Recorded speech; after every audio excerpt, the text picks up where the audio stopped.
عوامی حلقوں میں یہ بحث بہت زیادہ گرم ہے کہ اگر ملک کے اندر آزادانہ اور منصفانہ الیکشن کروائے جائیں تو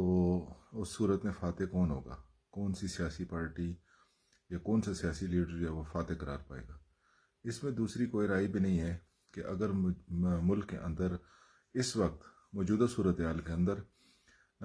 جو سیاسی صورتحال پاکستان کے اندر اس وقت پائی جاتی ہے، اس کے اندر اگر آزادانہ اور منصفانہ الیکشن کروائے جائیں تو اس دوران جو سیاسی پارٹی ہے وہ فاتح قرار پانے کا امکان ہے، جس کا قوی امکان ہے، اور جو سیاسی لیڈر جو ہے وہ ابھر کر سامنے آئے گا وہ یقیناً عمران خان ہی ہوگا۔ اس میں کوئی دوسری رائے نہیں ہے۔ مگر یہاں ایک حقیقت جو کہ جس سے لوگ صرف نظر کر رہے ہیں اس گفتگو کے دوران، اس بحث کے دوران، کہ اگر اس موجودہ سیاسی صورتحال کے اندر آزادانہ اور منصفانہ الیکشن کروائے جائیں، کسی قسم کے روڑے نہ اٹکائے جائیں، تو جس کو ایک عام آج کل زبان زد عام ایک لفظ کہا جاتا ہے کہ لیول پلینگ فیلڈ اگر سب کو میسر آئے تو کون فاتح ہوگا؟ تو یقیناً عمران خان ہی فاتح ہوگا اور پی ٹی آئی ہی فاتح ہوگی۔ مگر یہاں پر یہ بحث میں سمجھتا ہوں کہ جو کہ عوامی حلقوں میں اس وقت گرم ہے،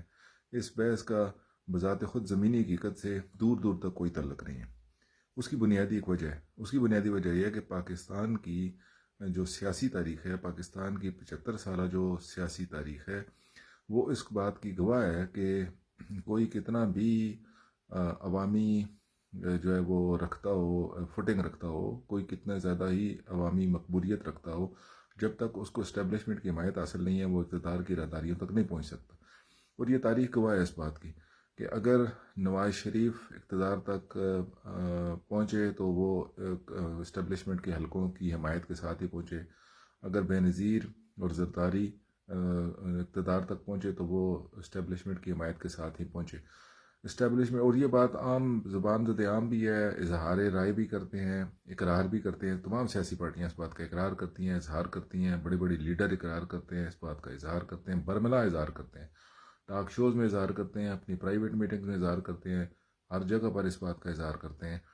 کہ اسٹیبلشمنٹ کی حمایت کے بغیر اقتدار کی اراداریوں تک نہیں پہنچا جا سکتا۔ لہٰذا ہر سیاسی پارٹی، ہر سیاسی لیڈر اس بات کی تگ و دو میں مصروف نظر آتا ہے کہ کسی طرح جو اسٹیبلشمنٹ کی سیاسی حمایت حاصل کی جا سکے۔ جبکہ دوسری طرف یہ ہے کہ جب کوئی اقتدار کی اراداریوں تک کوئی سیاسی پارٹی یا سیاسی لیڈر پہنچ جاتا ہے، اس کے بعد اگر اس کی اسٹیبلشمنٹ، پاکستان کی اسٹیبلشمنٹ کے ساتھ کسی بات پر ہی اختلاف رائے ہو جاتا ہے، یقیناً اختلاف رائے آج تک مفادات کی بنیاد پر ہی ہوتا ہے، چاہے وہ اسٹیبلشمنٹ کے اندر کچھ مفاد پرست جرنیل ہوں، جیسے کہ ماضی میں ضیاء الحق کی مثال لے لیں، یا جنرل مشرف کی مثال لے لیں، یا کسی بھی ڈکٹیٹر کی مثال لے لیں، یا دوسری صورت میں سیاسی پارٹیوں کے اندر کرپٹ حکمران ہوں، ان کی مفادات کی بات ہو۔ جب بھی ملک کے اندر اسٹیبلشمنٹ اور سیاستدانوں کے درمیان ٹکراؤ ہوتا ہے تو عوام کو ایک شدید غلط فہمی ہے کہ عوام یہ سمجھتے ہیں کہ شاید یہ ہمارے حقوق کی وجہ سے ایک دوسرے کے ساتھ لڑ پڑے ہیں، سیاستدان ہمارے حقوق کی بات کر رہے تھے اور اسٹیبلشمنٹ جو ہے وہ ہمارے حقوق پورے نہیں ہونے دے رہی تھی، جس کی وجہ سے ان کے درمیان لڑائی ہوئی اور اسٹیبلشمنٹ نے کسی بھی سیاسی حکمران کو راندہ درگاہ کر دیا۔ جبکہ دوسری طرف بعض لوگ جو سیاسی پارٹی سے جو کہ حکومت سے نکالی جاتی ہے اس سے اتفاق رائے نہیں رکھتے، تو وہ یہ اس بات کا جسٹیفیکیشن پیش کرتے ہیں کہ جو اسٹیبلشمنٹ کے لوگ تھے وہ ملک عوام کے حقوق کی اور ملکی سلامتی کی بات کر رہے تھے، تو سیاسی حکمران جو تھے وہ اس راستے میں، ان کے راستے میں روڑے اٹکا رہے تھے، جس کی وجہ سے ان کو اسٹیبلشمنٹ کی طرف سے راندہ درگاہ کرنا پڑا۔ تو یہ بنیادی طور پر مفادات کی، جبکہ یہ دونوں طرف سے یہ جو آرگومنٹس دیے جاتے ہیں یہ بنیادی طور پر اپنی پسند اور ناپسند کی بنیاد پر ہیں، جبکہ حقیقت یہ ہے کہ جب بھی اسٹیبلشمنٹ اور سیاستدانوں کے درمیان ٹکراؤ ہوتا ہے تو یہ بنیادی طور پر مفادات کے ٹکراؤ کی وجہ سے ان کے درمیان لڑائی ہوتی ہے، نہ کہ عوامی حقوق کی بنیاد پر یا اس کی وجہ عوام ہوتے ہیں۔ ایسا قطعاً نہیں ہے۔ عوام ایک خوش فہمی میں مبتلا ہے، ایسے لوگ جو اس قسم کا تجزیہ و تحلیل کرتے ہیں یا اس قسم کی گفتگو کرتے ہیں یا یہ اس قسم کا آرگومنٹ پیش کرتے ہیں یا اس قسم کی جسٹیفیکیشن اور لاجک دینے کی کوشش کرتے ہیں، جبکہ صورتحال اس کی بالکل برعکس ہے۔ جیسے ہم نے مثال دی کہ اگر جنرل ضیاء الحق نے، جو جنرل مشرف نے، یا جس نے بھی ماشاء اللہ لگایا، اس کے اپنے موٹیوز تھے، اس کے اپنے مفادات تھے، جس کی وجہ سے اس نے یہ کام کیا اور سیاستدانوں کو، اس وقت کی حکومت کو گھر بھیج دیا۔ اسی طرح اگر کوئی سیاستدان ہے، اگر ان کا اور اسٹیبلشمنٹ کے دوران حکومت کسی قسم کا کوئی ٹکراؤ سٹارٹ ہو جاتا ہے، جو بعد میں کسی ایسی صورت میں، ایسے کرائسس کی صورت میں سامنے آتا ہے، تو اس میں بھی ان کے درمیان جو ٹکراؤ ہے وہ مفادات کا ٹکراؤ ہوتا ہے، کسی بات پر اختلاف رائے ہو جاتا ہے۔ اگر کوئی عالمی اداروں کو خوش کرنے کے لیے کسی ایک سیاسی حکمران اگر چاہتا ہے ان کو خوش کیا جائے، تو اگر دوسری طرف اسٹیبلشمنٹ کے اندر کوئی اگر ایسا بندہ بیٹھا ہوا ہے جو سمجھتا ہے کہ وہاں پر بجائے اس کے کہ یہ ان کے مفادات کو پورا کرے، میں اپنے مفادات کو پورا کر کے کیوں نہ ان کے سامنے اپنی ایک شہرت اور ایک اپنا ایک ریپوٹیشن بناؤں تاکہ میں اپنے مفادات حاصل کر سکوں۔ ڈکٹیٹروں کی بات ہو رہی ہے، ادروائز تمام سیاستدانوں میں بھی اور اسٹیبلشمنٹ کے اندر بھی بے وطن لوگ موجود ہیں اور بے پناہ لوگ موجود ہیں، لیکن کچھ لوگ ہر جگہ پر، ہر سیاسی پارٹی کے اندر بھی، اداروں کے اندر بھی، ریاستی اداروں کے اندر بھی ایسے لوگ موجود ہوتے ہیں جن کے اپنے ذاتی مفادات ہوتے ہیں، اور وہ اس کی بنیاد پر ملک کو ناقابل تلافی نقصان پہنچاتے ہیں۔ جیسے کہ ہم نے ڈکٹیٹروں کی مثال دی، کچھ سیاستدانوں نے بھی اس طرح بے پناہ جو ہے وہ مسائل پیدا کیے، ملک کو شدید بحران میں، معاشی بحران میں جو ہے وہ لا کھڑا کیا۔ لہٰذا ایسے میں یہ آرگومنٹ کہ اگر آج کے زمانے میں عمران خان کو لیول پلینگ فیلڈ ملے یا آزادانہ اور منصفانہ الیکشن ہو تو وہ عمران خان ہی فاتح قرار پائیں گے، تو یہ بات اپنی جگہ زمینی حقیقت اور درست ہے۔ لیکن اگر اسی طرح جس طرح عمران خان کو نکالا گیا اور اس کے بعد وہ نکالنے کے بعد کسی کو بھی، جب سیاسی حکمران کو کسی بھی جب بھی اقتدار کی اراداریوں سے نکالا جاتا ہے تو یقیناً ایک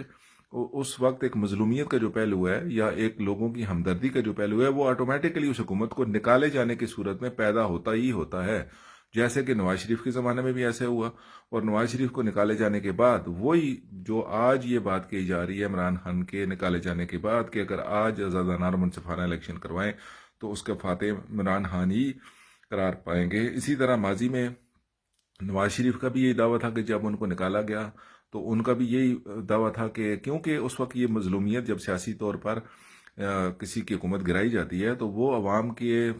پاس وہ ہمدردی اس بات کو کیش کرواتے ہیں، اس چیز کو، اس مظلومیت کو، اور عوام کو یقیناً اس ہمدردی کا ایک ووٹ عوام ان کو دیتی ہے۔ لہٰذا نواز شریف کا بھی یہی دعویٰ تھا کہ جو ہی نکالے گئے، انہوں نے کہا کہ اگر آج آزادانہ اور منصفانہ الیکشن ہوں تو یقیناً میں فاتح قرار پاؤں گا۔ اسی طرح بے نظیر کو جب نکالا گیا تو ان کا بھی یہی دعویٰ تھا، اور یہ زمینی حقیقت بھی ہے کیونکہ ہمدردی کی ایک ووٹ ہوتی ہے۔ جب کسی کو اقتدار سے نکالا جاتا ہے تو اس کے جو فالورز ہوتے ہیں وہ بہت زیادہ اس کا ری ایکشن دیتے ہیں، جس کی وجہ سے ان کے اندر ایک غصہ، غم و غصہ پایا جاتا ہے، اور دوسری طرف ان کے اندر ایک مزید جو ہے وہ اپنے لیڈر کے ساتھ ایسوسیشن کے جذبات مزید بھڑک اٹھتے ہیں۔ لہٰذا یہ بات اس ساری تجزیہ و تحلیل کو سامنے رکھتے ہوئے ہم یہ کنکلوڈ کر سکتے ہیں کہ جس طرح ماضی میں اسٹیبلشمنٹ کی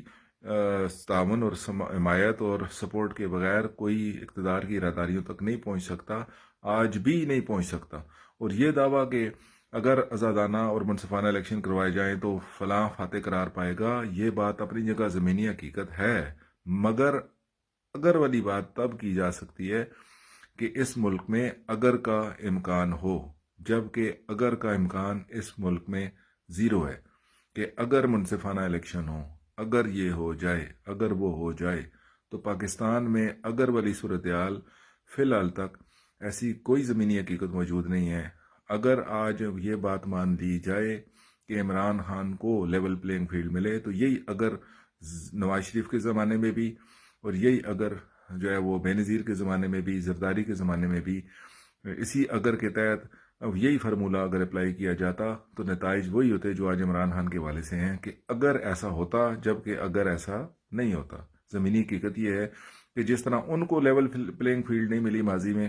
اور ان کو آزادانہ منصفانہ الیکشن نہیں ملے، آج بھی ایسا ہی ہوگا۔ مگر اس کے باوجود اگر پھر بھی ہم بات کرتے ہیں کہ آزادانہ منصفانہ الیکشن ہو تو آج فاتح یقیناً عمران خان ہی قرار پائیں گے، مگر اگر کی ایسی کوئی صورتحال موجود پاکستان میں نہیں ہے۔ یہ قابل افسوس بات ہے۔